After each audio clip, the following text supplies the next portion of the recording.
There is a version of you that has never taken a single breath, never felt pain or joy, and never made a single mistake. Yet this version has more influence over your emotional life than almost any real person you know. This is the person you could have become. They exist nowhere except in the spaces between your thoughts, late at night, in the pause before sleep, or in the strange silence that appears after seeing someone else live a life you once quietly imagined for yourself.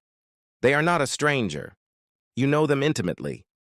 You know what they would be doing right now, what they would look like, how they would sound, what they would have accomplished if life had unfolded differently.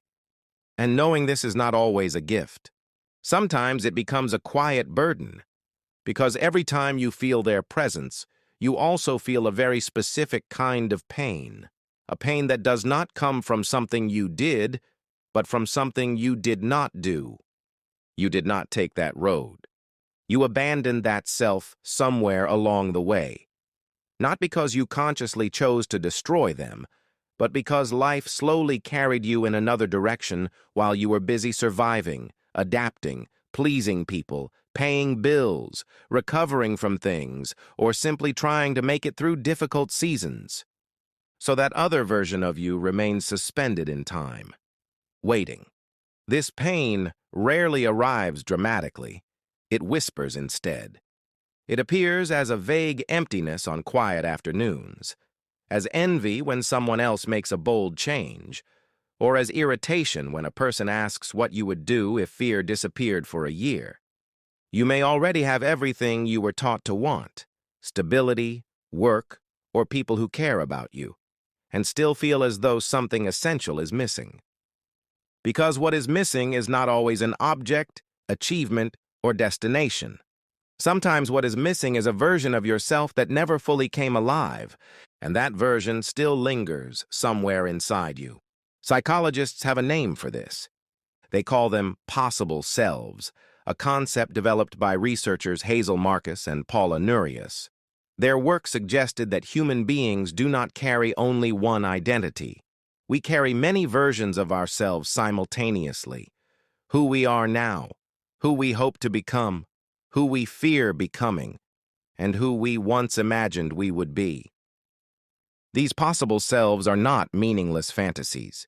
They quietly shape motivation, emotion, decision-making, and self-worth.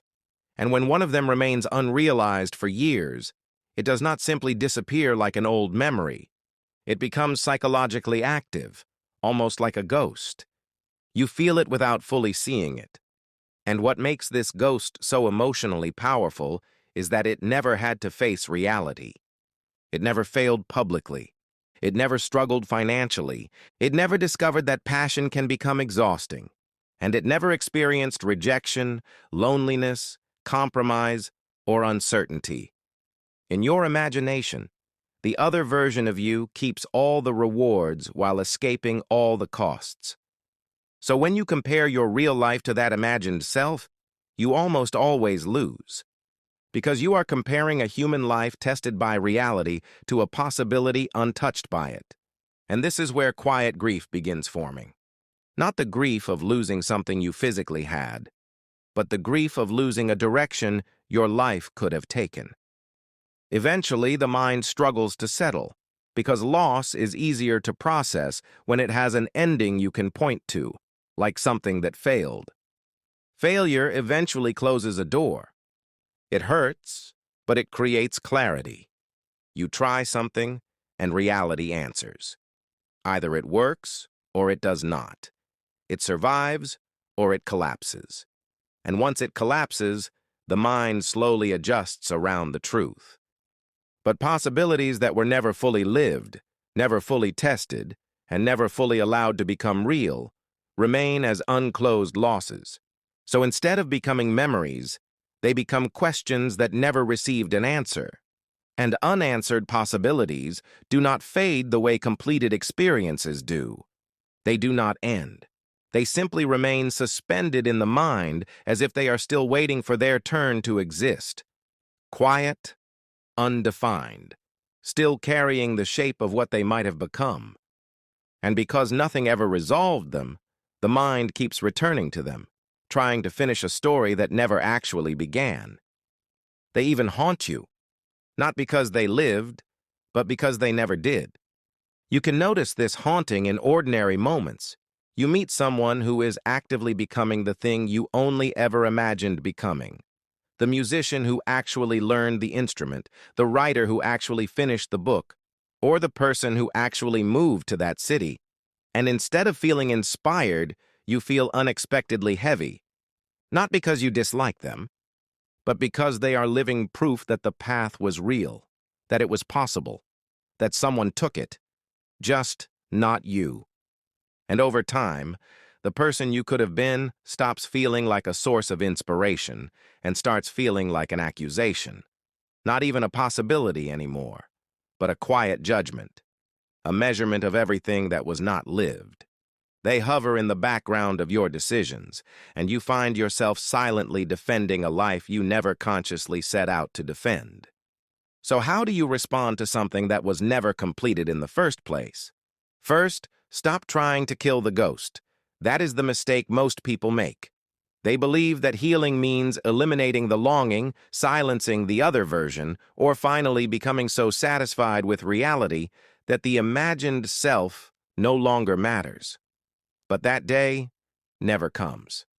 Not because you are broken, but because the ghost was never the enemy. The ghost is information. It is not here to punish you. It is here to tell you something about what you actually value, not what you were told to value, not what looks good on paper, what you, underneath everything, still lean toward when no one is watching. So instead of fighting the feeling, sit with it. Not for hours, not with drama. Just long enough to ask one honest question. What exactly is this version of me trying to show me that I am currently not living? Not who they are, not what they achieved, but what they represent in you that is still unfinished, still unexpressed, or still quietly important. Second, do not rush to answer that question in a complete or perfect way. The mind will try to turn it into a full life story again, a fantasy, a comparison, or a regret. That is not the point. The point is precision. One word is enough to begin with, be it freedom, expression, stability, creativity, respect, or growth, whatever comes first, without editing. Third, once you identify that core signal, stop expanding it and start grounding it. Do not build a new fantasy around the word. Do not imagine quitting your job or moving across the country. Instead, ask a smaller question. Where in my current life, right now, can I place a tiny amount of this? Not the whole thing. Just a trace. For instance, if the word is freedom, ask, where can I experience even 1% more freedom this week? Maybe it is saying no to one obligation, or leaving work slightly earlier without explaining yourself too much. If the word is creativity, ask, where can I place creativity without needing it to matter? A sentence, a sketch, a rough idea no one will ever see. If the word is connection, ask, who is one person I can speak to without performing a version of myself? The answers must stay small, almost uncomfortably small. That is how you know you are no longer building fantasy, but touching reality again. Fourth, take that tiny answer and do it. Not next week, not when you feel more ready, this week. And here is the only rule. You are not allowed to evaluate the result. The goal is not to make something beautiful or meaningful.